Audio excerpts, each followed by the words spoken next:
Okay, good evening, everybody. My name is Jim Freyer. This is the special meeting of the Finance and Claims Committee on February 18th at 6 p.m. It's right at 6:01 right now, so I'd like to call the meeting to order, and I'll take a roll call on. We have here Nicole Eady, Rich Dellinger, Brian Bailey, and Dwan Wiggins, and who did I miss? And myself. So we do have a quorum. The first order of business is acceptance of the meeting, acceptance of the minutes of the meeting from last week. We don't have those minutes yet, so we will table those and take care of them at our next meeting. Next is public participation. Do we have anybody that would like to make a comment before we get going? Let me just also add that Joanne Lopez has also joined at 6:01. Is there anybody out there that would like to speak?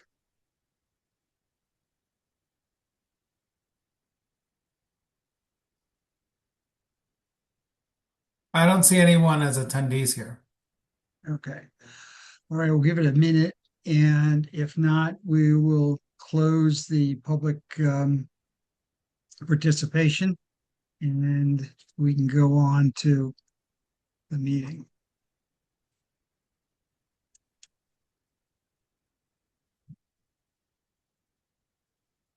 Okay. All right, we'll close public participation. Next, there are no reports. We have no old business. New business is to take care of the fiscal year 26-27 recommended operating budget and cap review, discussion, and recommendation to the city council.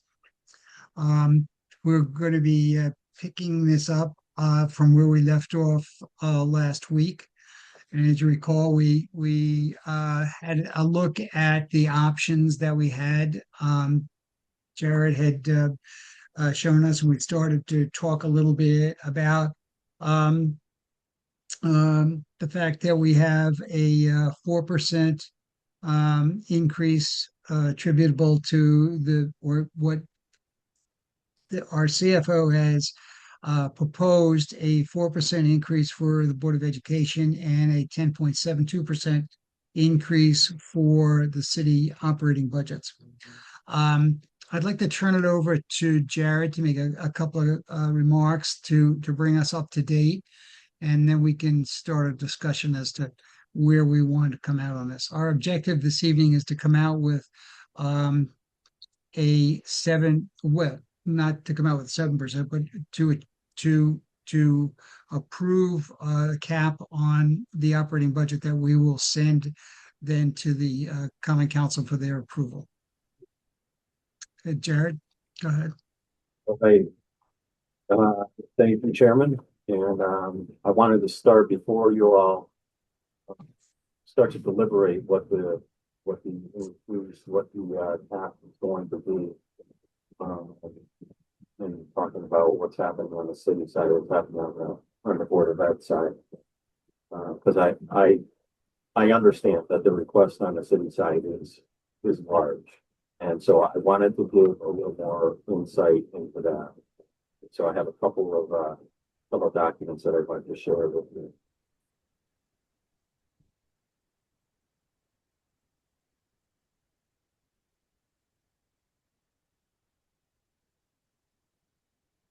Everybody see that pie chart? Yep. Okay. So you wanted to make sure everybody had a sense of where the increases are coming from, and here you have a list of about a dozen accounts, and these are the largest increases within the budget. We talked about it at the past meeting, the employee health, which is part of the internal service fund, and there are a couple other buckets of the internal service fund that are represented here as well, including the LAP for both city and DOE, as well as workers' comp.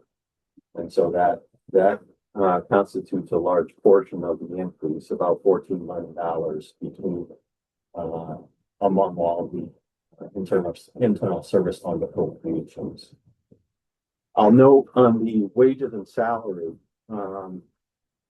doesn't seem too high. It's a 2.9, basically let's call it $3 million. But I need to note here that if you remember when I made my presentation, one of the things that we put into the budget was a salary lapse.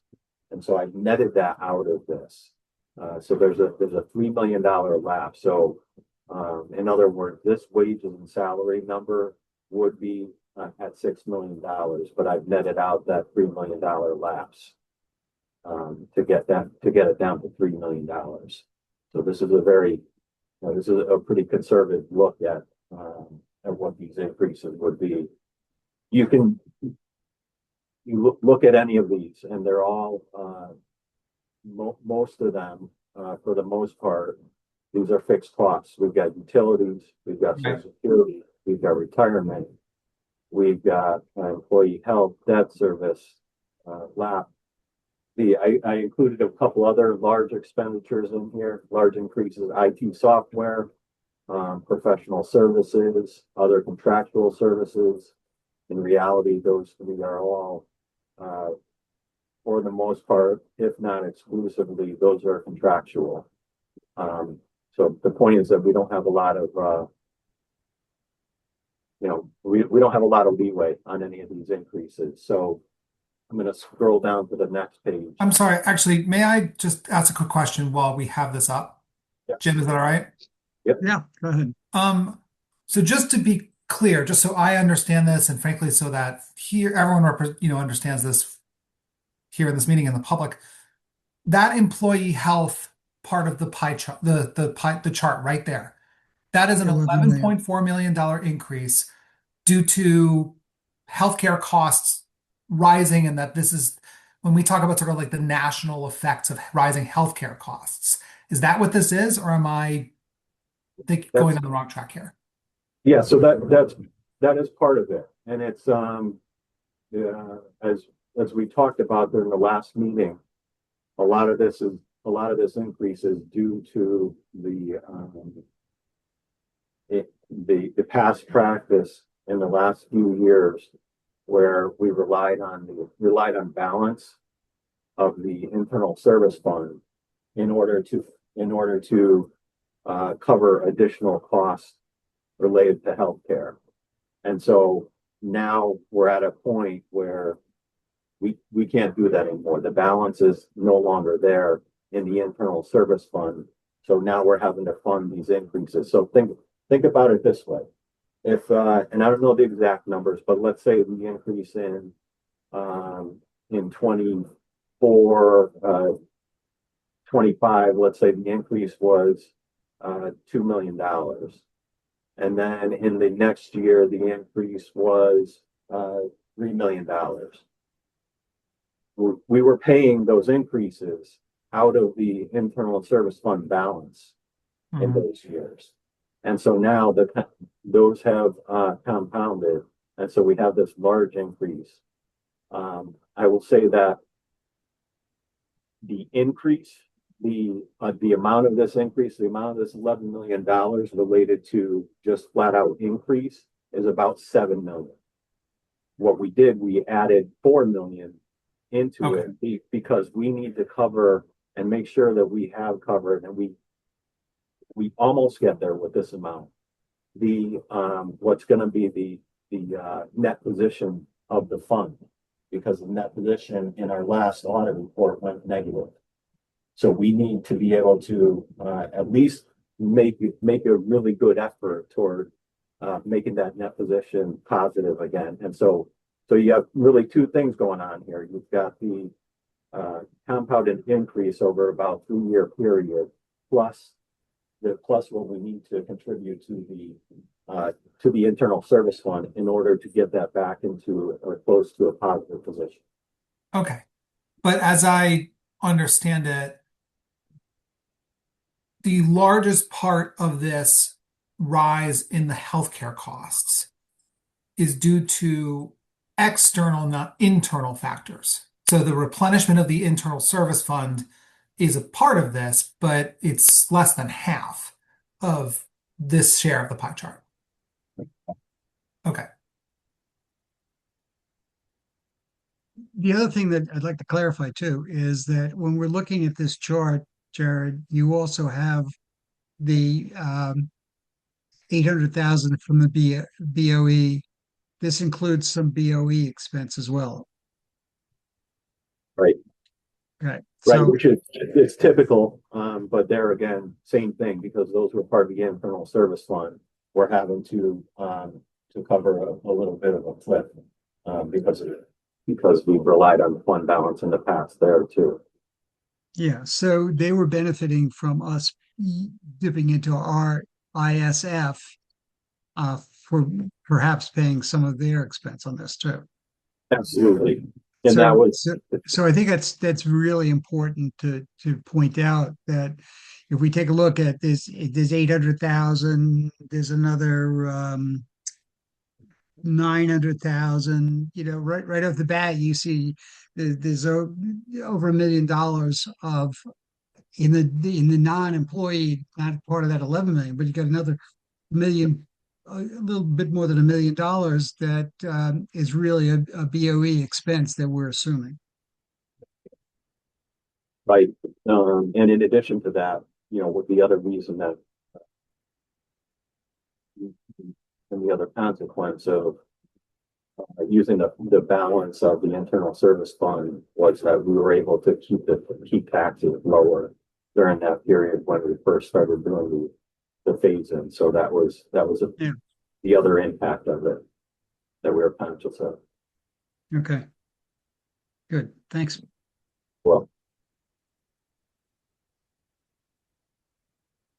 so now so that kind of shows you the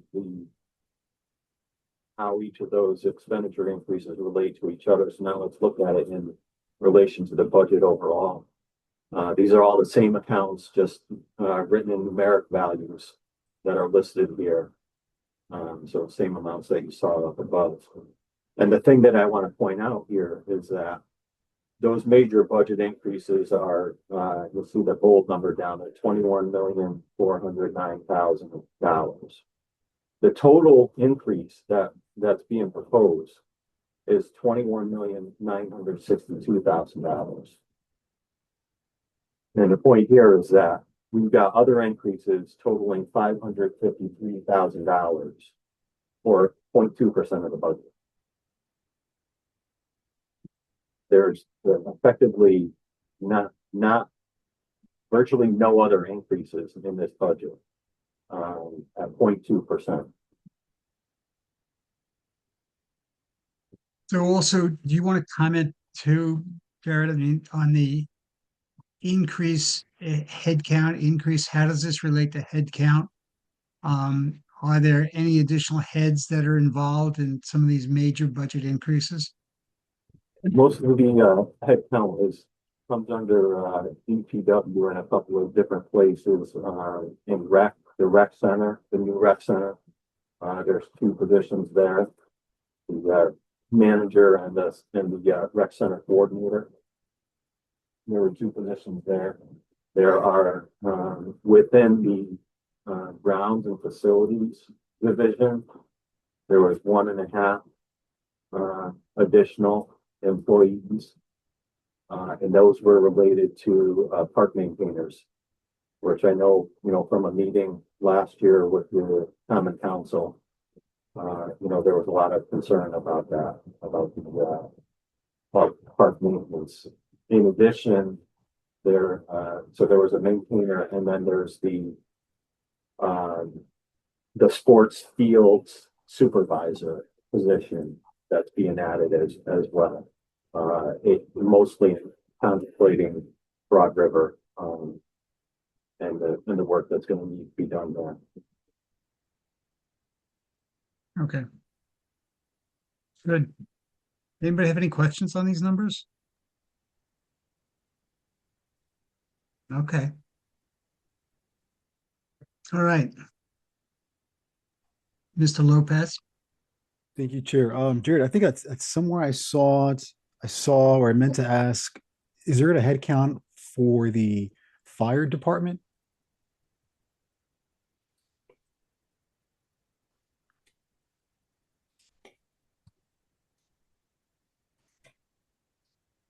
I can go back and check. I just thought maybe if you Yeah, I have think that on that- I can hand. answer I think that, this, Jared. Yeah, they have an ask in there for the executive assistant, recall?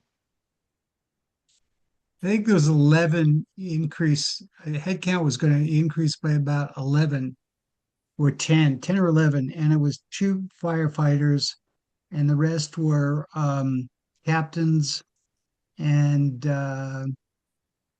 fire inspectors, I think. Got it. But as Okay. I re- Okay. as I believe, and Jared, correct me if I'm wrong, that was all part of the union negotiation that took place during the year. Yeah, the captains, they're all part of they're all within the collective bargaining. Got it. So Okay. The numbers there are all negotiated as part of that. They're all incremental, by the way. Right. Okay. Okay. Perfect. Thank you.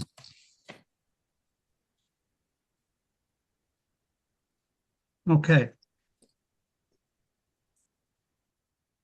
Jared, anything else? Or do you have that scenario that we pulled up and that we looked at? Maybe we could take a look at that as well. I think that'd be another good view of what we're talking about here.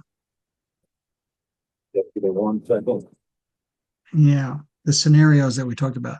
And I think that the scenarios are kind of interesting to take a look at because it shows us what the full request was, then what the mayor's proposal is, or the ask that Garrett's giving us.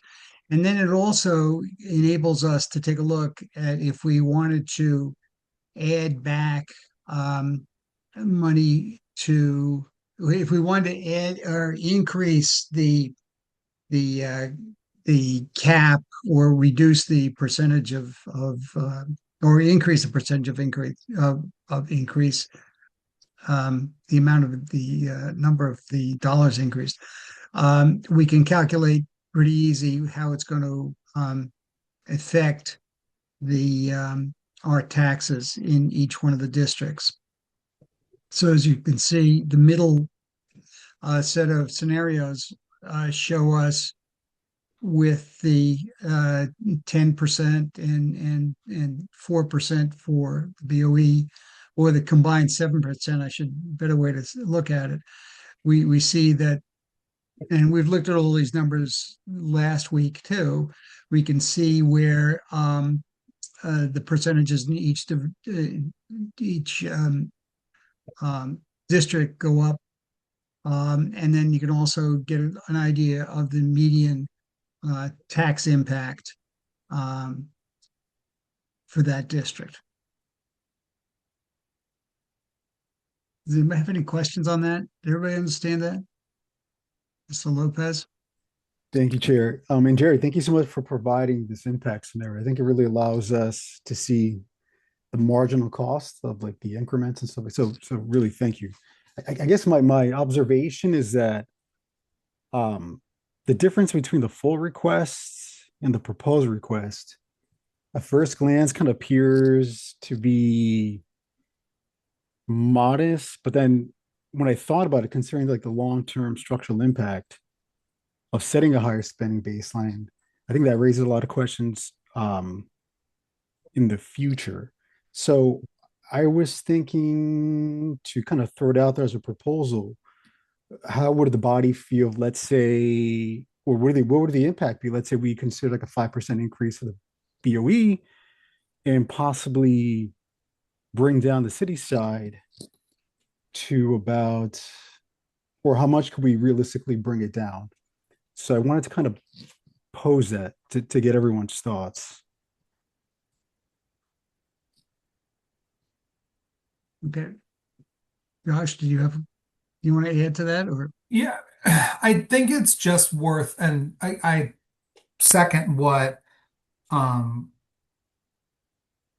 Lopez said about obviously, our appreciation for Jared putting this together, because I always find that this really lays it out for us.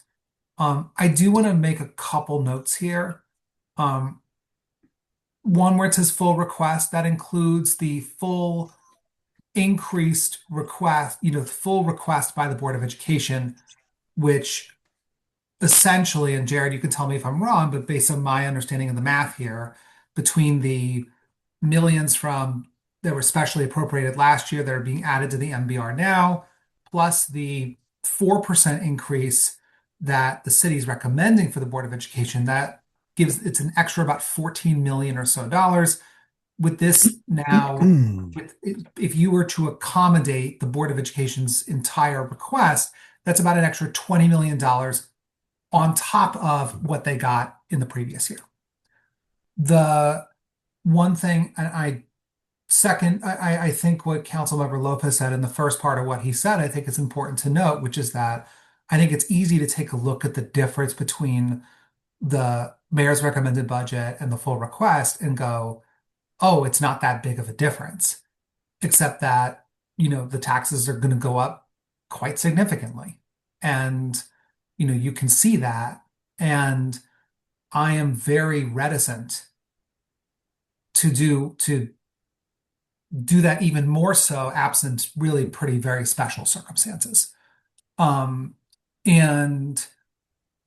obviously, and I think something for us to note is as, unfortunately costs go up, we do have to think about sort of what the MBR is going to be year to year, especially since with the Board of Education, you can't, you don't cut. So once you set the budget for this year, you can't go below that in the next year.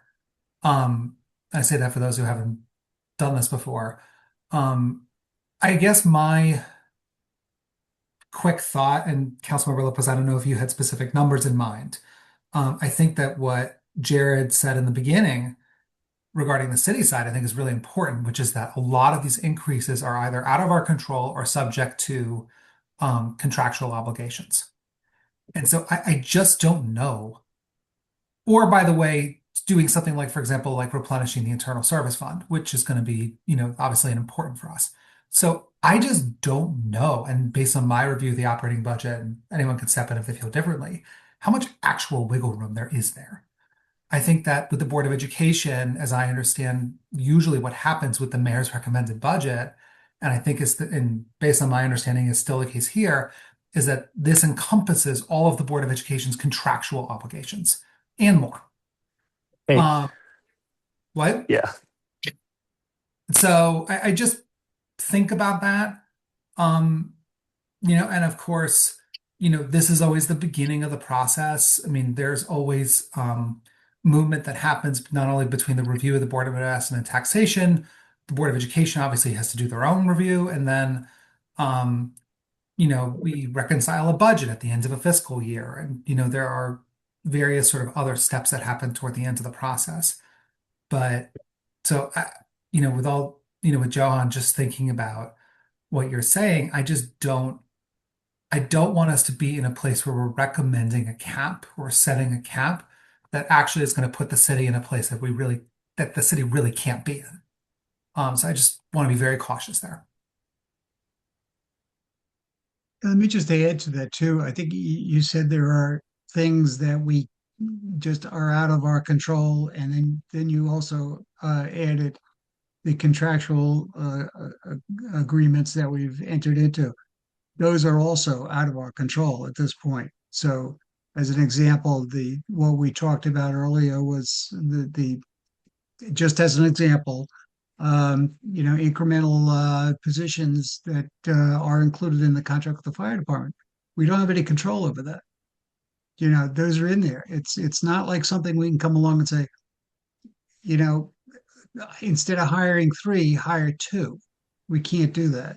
Okay, so we're stuck, and I think what Jared showed us earlier in that first slide was really things that are pretty much out of our control. We've got to take care of those things. Okay, Mr. Bailey. Great, thanks. Yeah, just on that point of what's in our control, and out of our control. I mean, you know, the looks like most of the majority of the costs are being driven by employees. Um, um, and so, you know, what letting go employees. I mean, no one wants to talk about layoffs, but you know, the BOV has been talking about layoffs for, you know, 3, 4 years straight in terms of who are they going to have to lay off if they don't get funded. Um, but from a contractual standpoint, I want to understand, you know, what are our options for the mayor to let people go that the city can't afford? I mean, who's best to answer that question? Yeah, I think it should, because now we probably get into a process and I'd have really have to consult with our attorneys too. It wasn't something that we considered at this point. But yeah, that would be something that we'd have to talk to the attorneys about what that process looks like. I just know I know it's super complicated, when you go down that road. Just because of bumping rights and all of the, you know, all of the rules, to it. And so, yeah, I'd have to get some more information, on that, to be honest with you. Got it. Okay.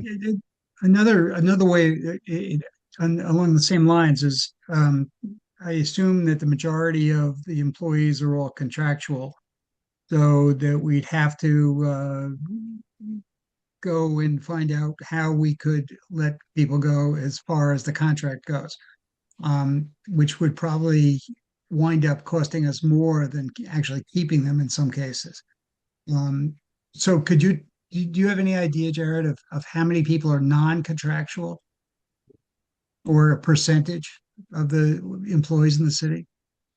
Uh, Yeah, Do you have that, Tom? yeah, I've got some rough numbers, Jim. Don't, I know they're not exact, but um, at any given time, we have about 660 people on the payroll. I want to say authorizes about 690. So, you know, 30 or so vacancies at any given time.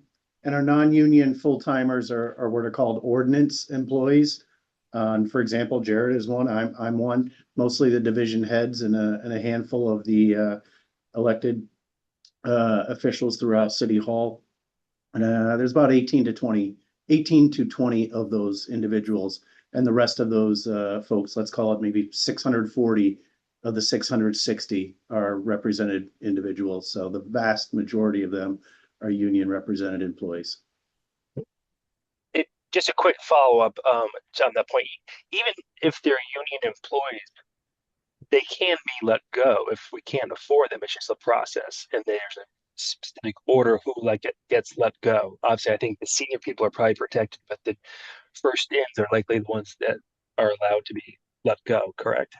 Yeah, there's all sorts of seniority issues. We haven't been through it, at least in my time here, but I've overheard enough of the challenging conversations from the Board of Ed side where, you know, you can get bumped and then they get moved to other schools. And yeah, it's complicated and it takes time and yeah, it's a very challenging process. And in the end, the people that are going out the door are generally the lower paid newer Yeah. employees. It's for the goodwill it costs you, it's not a tremendous amount of savings, but the optics of it, we understand, right? In the private sector, you know, you hear, you know, what's the first thing you do? You cut heads, and Yeah. there are a lot of It's usually people. older people. Right. Well, no, it's you hear It's that from a true. lot of you hear it from a lot of residents who have been through similar things in the private sector, and they've lived that pain, and they wonder why we are not living similar pain here in City Hall. Yep. And just a quick follow up is that's the reason why you hear about sort of the early retirement programs or offers that have been done in the past at the state level. Um, and you know, I think that is obviously something, you know, we can't do in a short order, but you know, it might be helpful to look at that analysis. If we did sort of an early retirement uh, program, would that give us some savings over, you know, a 4 to 5 year period? Yeah, the last one we did was just before COVID, shortly before I started. And I recall hearing that there were some savings, not a tremendous amount. But again, you know, in the municipal world, it's a lot of the knowledge and you know, goes out the door, right? And there's not a lot of because you run a pretty lean head count. There's Yeah. not a lot of what's the word? Bench depth. Yeah. So it takes a while to get back up to speed with a lot of that knowledge going out the door. So You got to remember, I was part of one in when I was in Fairfield. We did an early retirement package there. In a lot of cases, what it comes down to is you might get some short-term savings, but it's going to cost you more in the long run because you're giving away. There's always going to be a trade-off. Yes, you might get some savings up front, but they may ask for something in return on the pension side of things. So then you've got to add that to your pension liability. And so there's always going to be some kind of trade-off there. And as Tom mentioned, for the what I think ultimately would be minimal net savings, and with the institutional knowledge that you would lose, it's not going to be a clear cut decision as to whether or not it makes sense for the city. And then in addition to that, I think we talked about this the last meeting, because we had because there was kind of a delay in getting those last contracts settled. We had a few people that left when the contracts got settled because they were waiting for those contracts to be settled. And so there was already recently a number of people that left because they were waiting for those the additional benefits from the negotiation of the contracts. And so I'm not sure that at this point, given that there are a lot of people who would be willing to take an early retirement package. So just quickly to sum up, letting the junior people go, not a good idea because it doesn't save you that much money. Early retirement plans don't make a lot of sense. So really the only lever we have is actually in the signing of the contract. So once they're signed, that's it. And which is really tough. Yeah. Mr. And Lopez, that's not an easy process either. It's the same thing as negotiating an early retirement. but I think, but on the other end. and we've talked about this a little bit, and I'll get to you in a second, Johan, but I just wanted to pick up on this point was that when we do have negotiations with the unions, it should be imperative that we have somebody from the finance area involved in that. I mean, I sat in when I was on the BET. I sat in on the negotiations with the teachers union, and I believe that Lunda, maybe it wasn't Lunda. I think whoever the CFO was sitting in on that as well. But I think going forward, we have to make sure that we have financial representation in the negotiation of those contracts, because clearly we're suffering as a result of the whatever was negotiated as part of those contracts. And those contracts probably they do come, correct me if I'm wrong, Josh, but they do come before the council. And I don't think we've ever looked at the details or the financial impact of those contracts when they come through. Do you recall? I recall, and I'm sorry to speak out of turn because I see John's hands up, but since you asked me directly, there were I want to be careful because first of all, there were some executive session discussions, and I don't want to talk about what happened in the confidence of executive session. So Yeah. that's, and I believe there were at least one, if not more than one of those. I would also say that the parameters of the contracts were discussed with the council. I don't know. I don't recall the exact level of detail off the top of my head because I believe these contracts were approved a little less than a year ago, something in that neighborhood.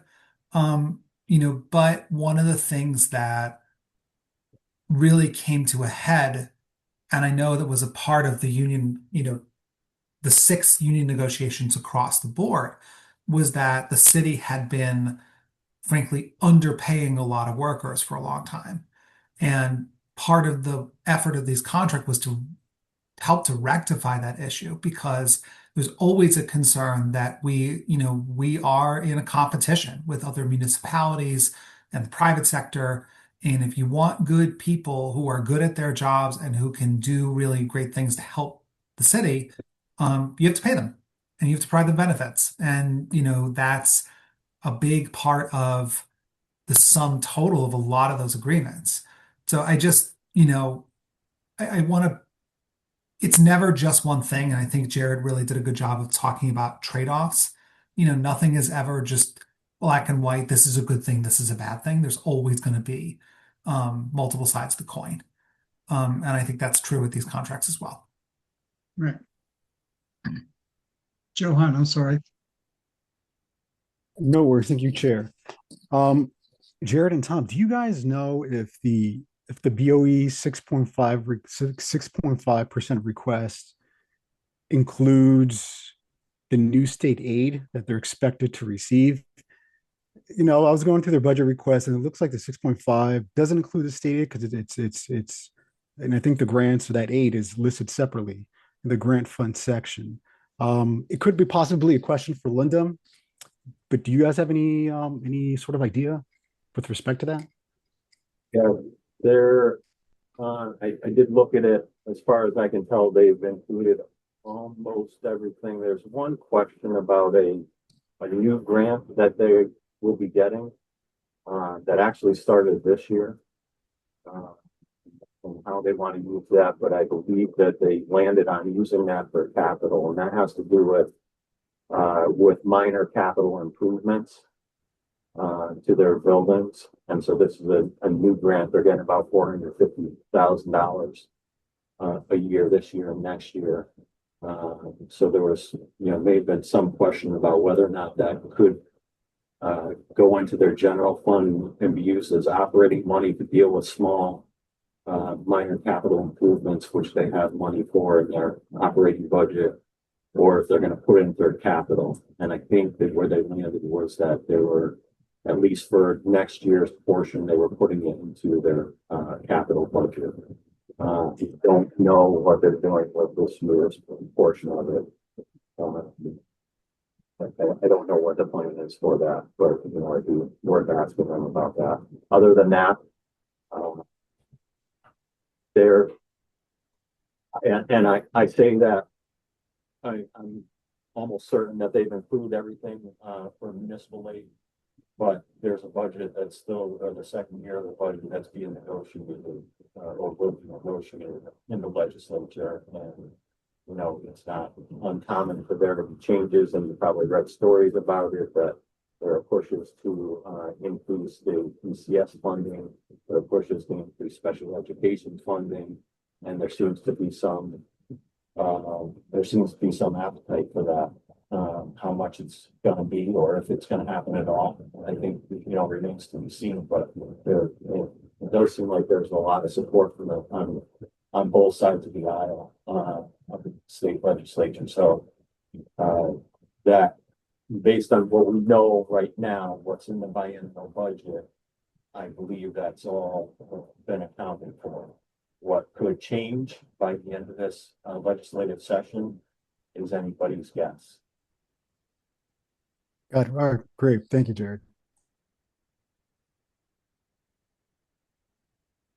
Does anybody else have any comments or questions that they'd like to bring up? Are there other members of the committee? I know Juan, do you have, or I'm sorry, Roderick, you have your hand up.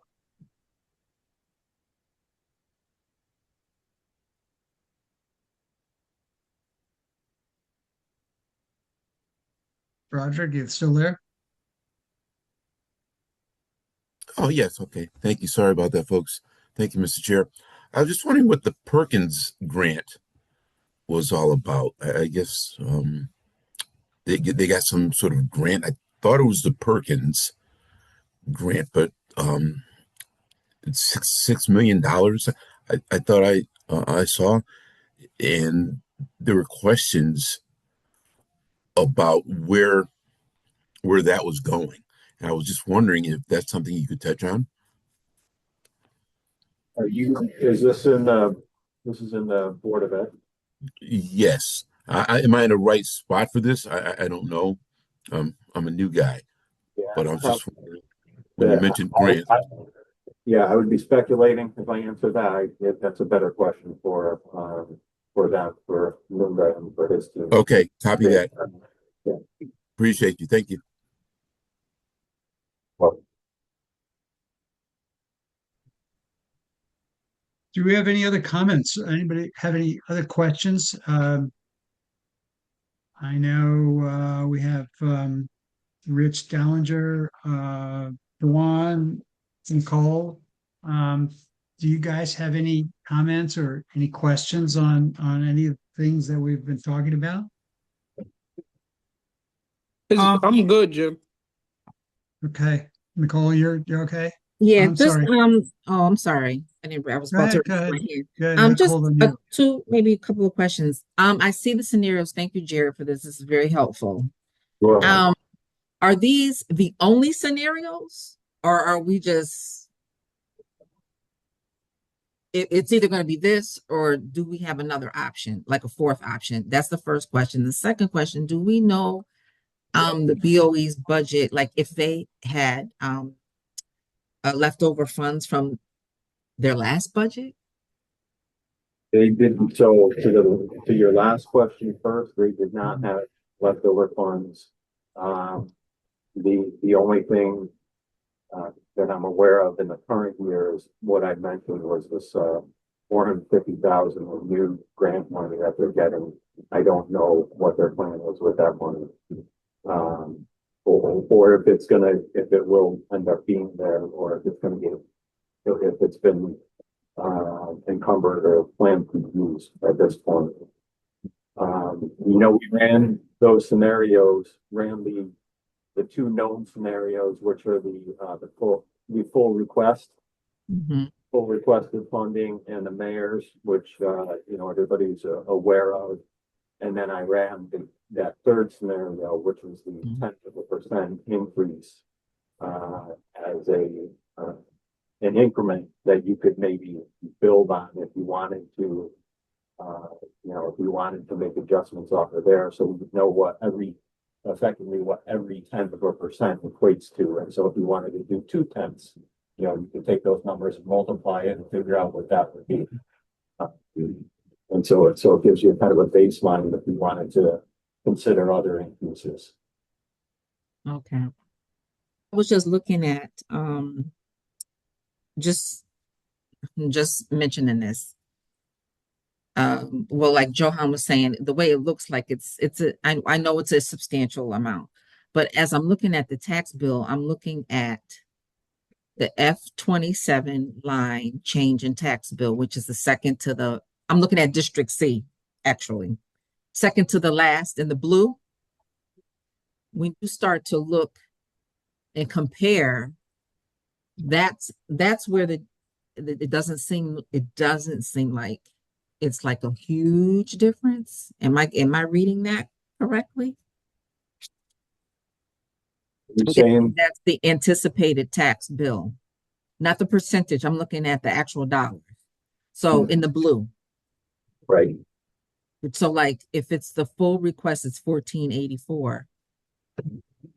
Well, just say from the mayor's proposal, it's 1319, but from the 10.10%, it's 1331. That would be the difference in the tax bill, right? 1/10 of a percent. Okay. But that would be the difference from that 1319 and 1331 in the tax bill. Is that what we're saying? 13.9, where's the 13.19? 1319 is in the mayor's At proposal. the third, you're looking at the third district? Yeah, yes, correct. Is that what you're looking at? Yes. Right. So the increase going from the from the mayor's proposal and going up by 0.1%. Right, it would be a difference of about $12.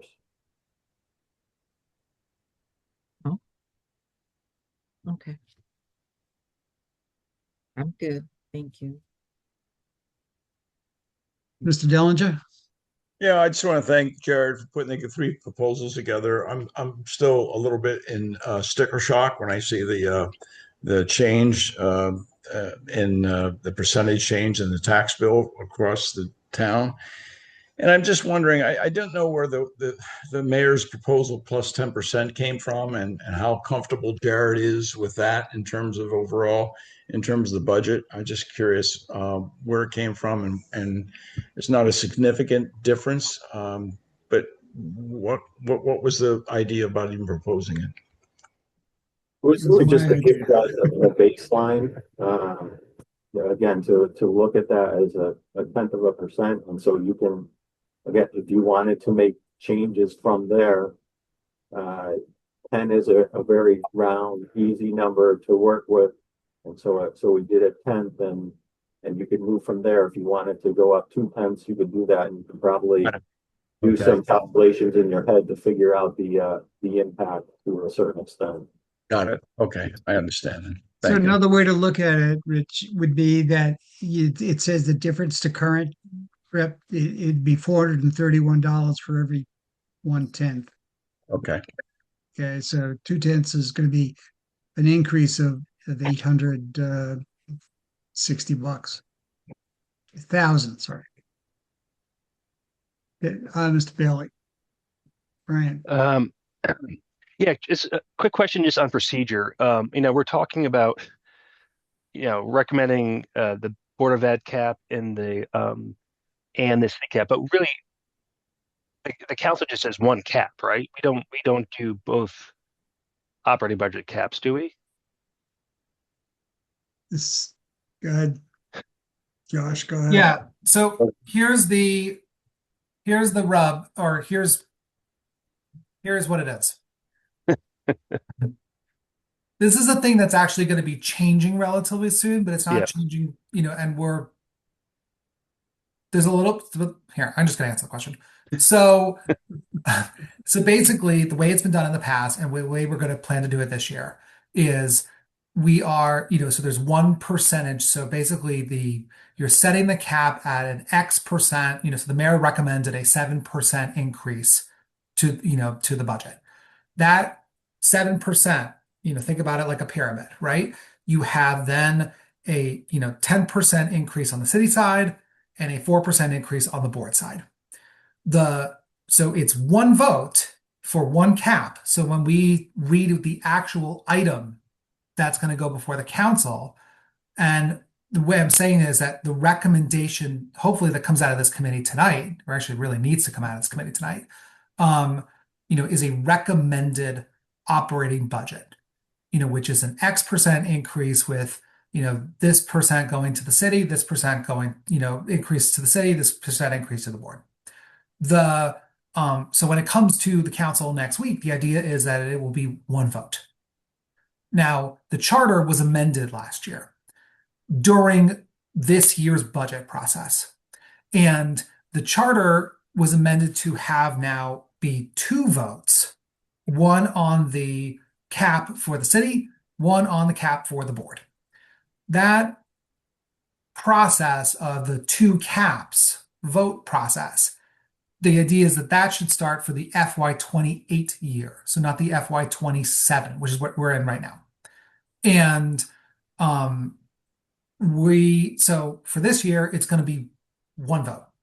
Next year, it will technically be two. The reason why I say technically is because when we think about taking the one vote, we are aware of the percentages going to the board and the percentage going to the Senate. So it's not like you're running with a whole lot of new information, but the process is going to change in the future.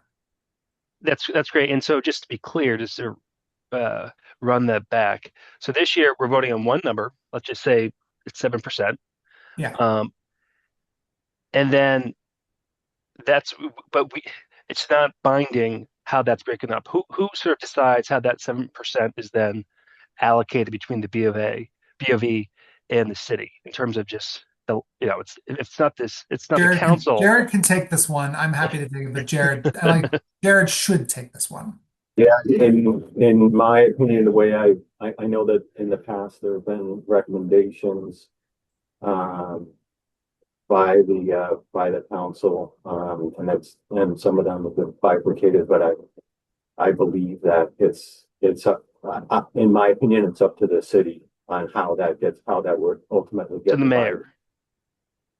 I'm sorry. So when you say the city, you mean the mayor? Right. Okay. And it also provides some flexibility too. Yeah. If all of a sudden we find out that there's a change in the mill rate that or the change in the grand list that provides more funding, it's up to Jared to make we can allocate more to the Board of Ed than the city or vice versa, whatever it is. It gives them some flexibility. That's all. Yeah, and just end this. So hypothetically, we could say 7%. That's enough money to operate both the BOE and city, and then it's approved. And then the mayor goes, you know what? I think I'm going to give the Board of Ed 10%, or increase their allocation just based on new information, or she just changes her mind. So remember that what we're setting is the max amount. Yeah. I'm sorry, not. It's 10% up from what they asked, basically, and you would take the rest from the city. She's not changing the 7% overall allocation, but increasing the BOVs from 4 to 10 year over year at the expense of the city. I'm not saying that she's going to do that, but hypothetically she could. Yeah, Brian, I want to clarify something because I probably gave too much authority to the mayor. It's really the BET. Yes. BET, okay. And that's what I was going to say next. BET that would do it. And the mayor is part of the BET, but they're the ones who would determine how they want to distribute that. So if you tell them 7%, they can go with what's kind of what's been out there and what the mayor's proposal was, or they can change that mix if they want. Okay. I will also very helpful. One other change. I just want to follow up on the BET thing, because the BET will now take both the BOE and the city budget books and go through those with a fine-tooth comb. And actually on the Board of Ed, they'll be able to see a lot more detail than we've actually seen, even in the budget books that they've provided for us. So they will often come in below what the cap is, but never go over it. Yeah, and basically, if they go below the cap, the council is not required. Actually, the council wouldn't need to do a revote because they've come below the number that we've set out, right? Which is the typical practice between the Mayor's Office, Board of Estimate and Taxation, and the BOE. So that's generally what occurs. And of course, there are some things that happen at the end of a budget year. And we talk about like reconciling the budget, meaning that there may be money that we budgeted for in the preceding year that we didn't use. And so then we get to, and Jared can explain that process a little better than me, obviously, but a lot better than me. But it's not just the mayor unilaterally doing, whatever. That's not how this goes. There are checks here. And Jim, who used to be on the BET, as it's a very cumbersome, thorough process, where they do go through all this. The thing that our responsibility here, is to just set that cap, but with full knowledge that it will likely not be the actual amount that is the final budget amount, meaning that it's not, while these scenarios give you a projection of what the tax bill would be should this be the amount. It's entirely possible that the actual amount, the total tax levy decreases, which means that the taxes may not be this high. Correct. But they won't be higher. No, they Exactly. can't be higher. Yeah, they We're can't be we're higher. capping Yep. we're capping what the expense is going to be. The only way Got it. they could be higher, Brian, is if everyone came back to us and asked us to raise the cap higher. That's the only way in which it goes And then we higher. can do that, and we do an emergency session or something. It's not an emergency, it's built into the charter. They would have Okay. to bring it to us by a certain period of time. And and we would then have to vote whether or not to raise the cap again. The likelihood of that coming to us is very low. Yeah, Got that it. Okay. hasn't happened in a long time, Josh, and I Right. think if I'm not mistaken, it requires a 2/3 vote of the council. Correct. So, Yeah. yeah. That's in the charter. Thank you. Mr. Dellinger. Yeah, so just to go back to Jared, I know you heard all the parents at the public session for finance and claims, and you've looked at this a long time. I mean, have you? You're still pretty much set on the mayor's proposal as a recommendation for the finance and claims committee. Is that kind of the bottom line where you stand at this point, knowing that there's flexibility between the increases between the city and the Board of Ed with that 7%? Yeah, on the Board of Ed side, we I was gonna say, we like the proposal. We don't like, we're working within certain constraints, and I would say we're sticking with the increase that we requested for both the city and the Board of Education, and yeah, 4% for the Board of Education. That's, we still think that's a reasonable increase. And given what Mr. Goldstein, I think, pointed out earlier in the conversation, that it's the 4%, but that's 4% on top of the 4.5 million that was put into the base of the 26 budget as well. And so it's a $14 million increase in the budget. So, I mean, that said, I mean, I'm just thinking, it seems to me that we should at least test the support for the mayor's budget in a vote. That's my thought, and see where it goes. Would you like to make a motion? Oh, I'm the new guy. I'd rather see the motion. I think Broderick has his hand up. Roger, do you want to make the motion? Roger, you're on mute. Absolutely. Motion? You want to, Make a you're moving that motion. way? Motion wanna- to vote on the mayor's proposal. Okay. Do I have a second? Oh, I'll second. Okay. Okay, is there any other questions or comments? Mr. Lopez? Thank you, Chair. And I'm just thinking to myself, Jared, is it possible? Probably can't do it now. To model, let's say, take the mayor's proposal and increase the BOE side from 4 to 5. Well, then again, I could probably just do that by hand. Yeah, let's just return to the motion. I can probably do that on my own. That was my understanding, Johan. That's what I'm thinking too. Yeah. Okay, the point here is that we'll vote on the 7%. If you want to increase the Board of Ed, you would then have to take corresponding Right. amount out of the city. And what we've seen is that it's a lot less availability there than we anticipated. And we've already had some conversations with the CFO of the BOE, and we all agree that this is, one of the big major points that we've got here that's causing pain is on our healthcare, and they're looking at the same thing. So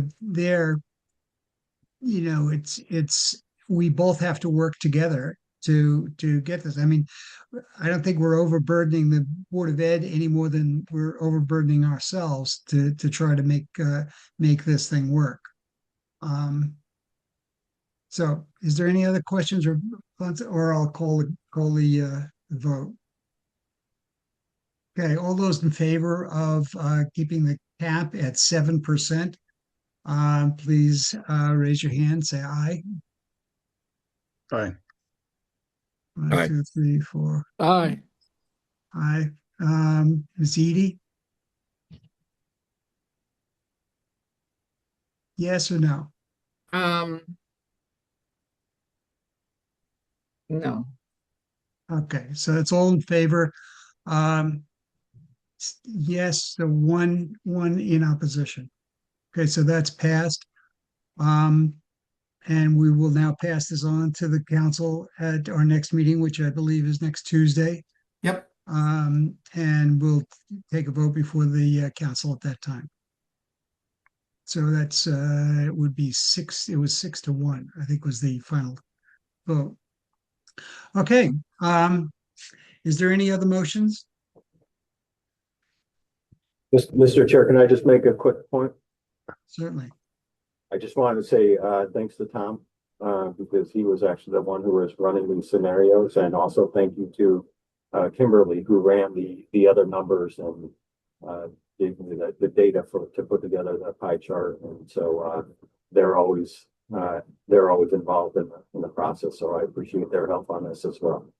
Thank you to both. You know, I want to thank your whole team because over the last week and a half, you guys have been crunching numbers like crazy. So I really appreciate all the work that you've put in, and it's not only just 9 to 5. So you guys have been putting in quite a few hours. So thank you very much. But, Thank you. Brian, you have another point? Just a Yeah, second, brother. just a question. I echo everyone's thanking Jared and your team. And I apologize if you already set this up, but can we get copies of this material that you shared today? I think I sent it out to everybody. Yep. Not the Again, graphs, I apologize. but yes. I'll send the pie chart and the other data that I Yeah, shared. that stuff is I didn't send out. Yeah, I like spreadsheets. Okay. Okay, no. And I will say, Jim, these scenarios are never easy, but they're easier than they were 4 or 5 years ago. Yeah, you've got used to them after a while. No, but they're better than they were. Yeah. Jan, do you have a comment? Yes, I just wanted to thank all the members of the Finance Committee. This is probably one of the most difficult decisions one of the most difficult votes that has to come about, and I think you did a fantastic job. I'm very proud of serving on the council with you. Thank you. Well, we're proud to serve with you. So I'm still looking for another motion. Oh, I'm sorry, Broderick. Oh, nope. Just said agree with Jan. Okay. Yeah. So I'm still looking for another motion. Motion to go. Mr. Lopez. Brian beat me to it. Go ahead. Yep. Motion to adjourn. Okay, all in favor? Aye. Okay, great. Night, Thanks. everybody. Thanks, Good everybody. night. Thank you Thanks for all. everybody's Thanks, work. guys. Thank you. I think we did a pretty good job. Thank you.